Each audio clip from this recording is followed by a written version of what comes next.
अस्सलाम वालेकुम viewers, professor Farooq आज की वीडियो में कुछ हक़ाइक़ आपके सामने रखेगा जो कि बहुत ही सबक आमोज़ किस्म के हक़ाइक़ होंगे। तो शुरू करते हैं आज की वीडियो। जब तक इंसान का रवैया दुरुस्त न हो तब तक इसकी मेहनतें दुरुस्त नहीं होती। यानी कि जब तक आपके रवैये में पॉजिटिविटी नहीं आएगी, आपका रवैया ठीक नहीं होगा, तब तक आपकी मेहनत, आपकी मशक्क़त आपको कोई फ़ायदा देने वाली नहीं है। इसलिए अपने रवैयों को बेहतर करें ताकि आपकी मेहनत आपके लिए फ़ायदा मंद, सूदमंद साबित हो सके। अल्लाह का बड़ा करम है कि इसने भूलने की सिफ्त दी, वरना एक गम हमेशा के लिए गम बन जाता। कितनी ज़बरदस्त बात है कि अगर हमें भूलने की आदत ना हो तो हम अपनी ज़िंदगी में आने वाले गमों को कभी भुला ही ना सके और उन गमों के साथ सारी ज़िंदगी जीना पड़ता।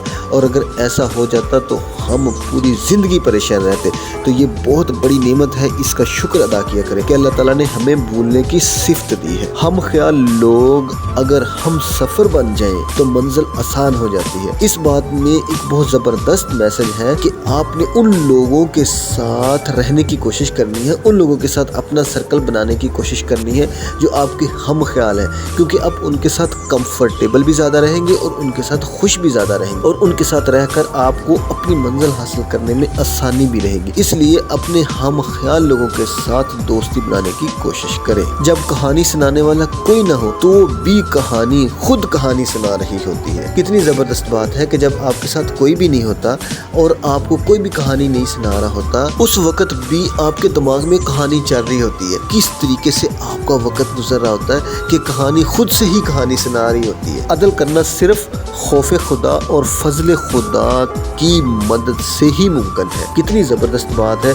क्योंकि अदल करना अल्लाह ताला की क्वालिटी है और अल्लाह ताला ने ये क्वालिटी उसी इंसान को दी है जिस इंसान के दिल में अल्लाह ताला ने या तो अपना खौफ डाल दिया है या अल्लाह ताला ने उसके ऊपर अपना फजल कर दिया है। ये दो क्वालिटीज रखने वाले लोग इंसाफ पसंद भी होंगे और इंसाफ करने वाले भी होंगे। इसलिए आपको जब भी मौका मिले किसी भी मसले में इंसाफ करने का, तो अल्लाह ताला की इस क्वालिटी को ज़हन में रखें और इंसाफ करने की कोशिश करें। जो डरा रहा होता है दरअसल वो खुद डर रहा होता है। कितनी ज़बरदस्त बात है कि जो डरा रहा होता है, दूसरे को धमका रहा होता है, दूसरे को खौफ दिला रहा होता है, दर हकीकत उसके अपने दिल में एक डर और खौफ होता है, एक परेशानी होती है। वो उसी डर, खौफ और परेशानी को ख़त्म करने के लिए अगले को डराने की कोशिश करता है और अपने खौफ को कम करने की कोशिश करता है। नसीहत करने वाला मुखलस न हो तो ये भी एक पेशा है। ये कितनी ज़बरदस्त बात है। फॉर एग्जाम्पल, कोई भी बंदा जो दूसरे को नसीहत कर रहा है, दूसरे को समझा रहा है, दूसरे के सामने कोई अच्छी बात रख रहा है, लेकिन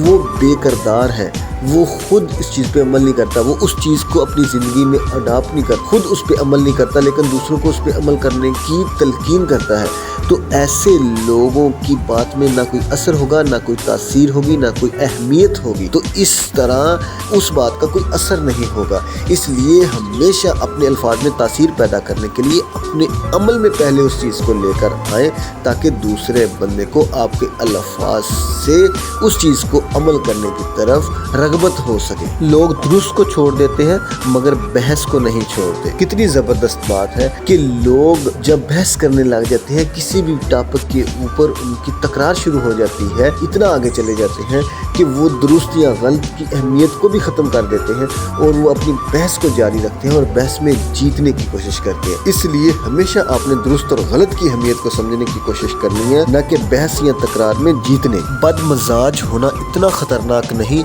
जितना बदतमीज़ होना है। बदमजाज का असर दूसरों के ऊपर डायरेक्टली नहीं पड़ता, उनकी इज्जत नफ्स के ऊपर नहीं पड़ता, सिर्फ वो माशरे में बदमजाज होता है। लोग उसको डिसलाइक करना शुरू कर देंगे या लोग उससे दूर हो जाएंगे। लेकिन बदतमीज़ बंदा जिसके साथ भी बात करेगा, जिसके साथ भी कन्वर्सेशन करेगा, वो तमाम लोगों के लिए बाइस शर्मिंदगी बनेगा। इसलिए आप हमेशा अपने अखलाक को बेहतर करने की कोशिश करें और अपने आप को तमीज़ के दायरे में रखें और आपके तमीज़ के दायरे में रहने की वजह से आपके मिजाज भी बेहतर होना शुरू हो जाएंगे। तो इसलिए आपने अपने आप को तमीज़दार बनाने की कोशिश करनी है ताकि आपके मिजाज में बेहतरी आ सके। मेरी वीडियो को देखने, प्रोफेसर फारूक चैनल को सब्सक्राइब करने, बेल आइकन को प्रेस करने और मेरी वीडियोस को लाइक और शेयर करने का